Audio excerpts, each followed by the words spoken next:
सब खेल किस्मत का है बच्चे। वो तुम्हें यूं पिरोएगा कि तुम तकलीफ के इन चंद लम्हों को फरामोश कर दोगे। मगर बाबा जी, ये तकलीफें आती ही क्यों हैं? मेरे सामने मेरा पूरा खानदान सैलाबी रेले में बह गया और मैं कुछ नहीं कर सका। अली आंसू पूछते हुए बोला, जो पिछले 2 हफ्तों से रुकने का नाम ही नहीं ले रहे थे। बच्चे, अल्लाह तो आजमाता ही है। वो जिनको अपने करीब करना चाहे उनको किसी भी तरह वो खुद तक ले ही आता है। तुम सिर्फ सब्र करो। मोमिन कभी मायूस नहीं होता। मैं तुम्हें एक कहानी सुनाता हूँ। बाबा ने ऐनक उतार कर साथ पड़ी मेज़ पर रखी और एक गैर मरी नुक्ते पर देखते हुए बोलने लगे। 7 साल पहले हमारे साथ वाले गांव में भी ऐसा ही सैलाब आया था। सारा गांव सैलाब की नज़र हो गया था। चंद लुटे पुटे इंसानों के अलावा वहाँ कोई शय नहीं बची। उन्हीं में एक इसी गांव की मस्जिद का इमाम भी था, जो इमामत के साथ साथ गांव के बच्चों को कुरान पाक भी पढ़ाता था। उसकी बीवी, 4 बेटियां और 2 मासूर बेटे, जो ना बोल सकते थे और ना ही चल सकते थे, सैलाबी रेले के साथ बह गए। 4 हफ्तों बाद इसके एक बेटे के अलावा बाकी सारे खानदान की लाशें साथ वाले गांव के लोगों को मिली। सबकी नमाज़ जनाज़ा पढ़ा कर दफन कर दिया गया, मगर इसका एक बेटा लापता था।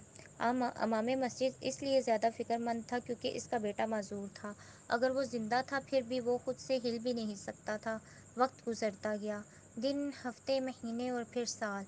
वो इमाम अब मस्जिद में ही रहता था। अल्लाह के सिवा इस रोए ज़मीन पर उसका कोई नहीं था। वहाँ के लोग बारिशों से अब डरने लगे थे। किसी के पास भी पक्का मकान नहीं था।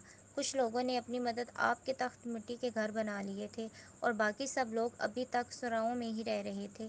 मगर कोई भी ये नहीं सोचता था कि ये कुदरती आफात आती क्यों हैं, जबकि कुरान में बार बार कौमें आद, कौमें समूद की नाफरमानियों और इनके इंजाम का जिक्र है। मगर नासमझ इंसान समझने की कोशिश ही नहीं करता। 2 साल गुजर गए। एक बार फिर से वही बारिशों का न थमने वाला सिलसिला शुरू हुआ।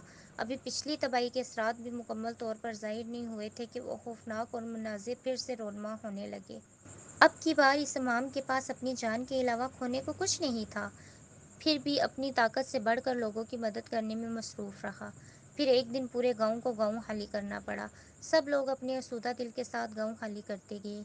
इन्हीं में वो अमाम भी था। तुम्हें मालूम है बच्चे फिर क्या हुआ?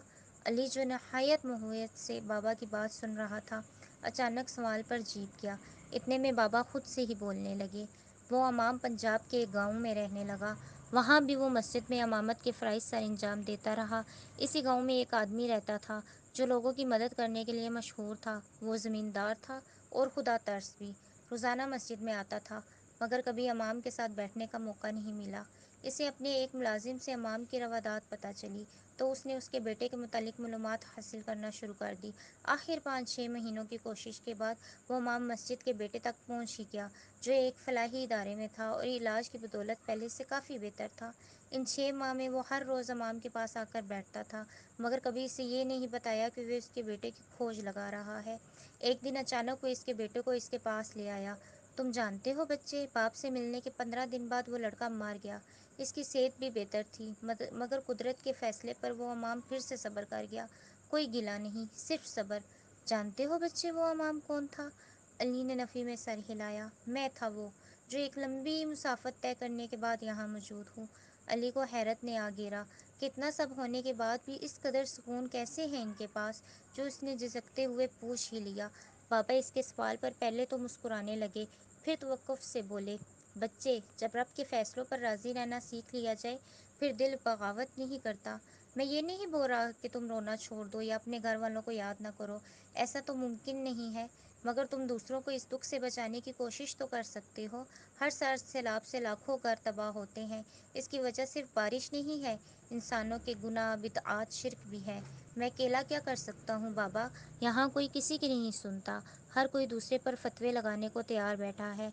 तुम अपनी जगह कोशिश करो, लोग मिलते जाएंगे और काफिला बनता जाएगा। सब जिंदगी ने एक नई करवट ली थी।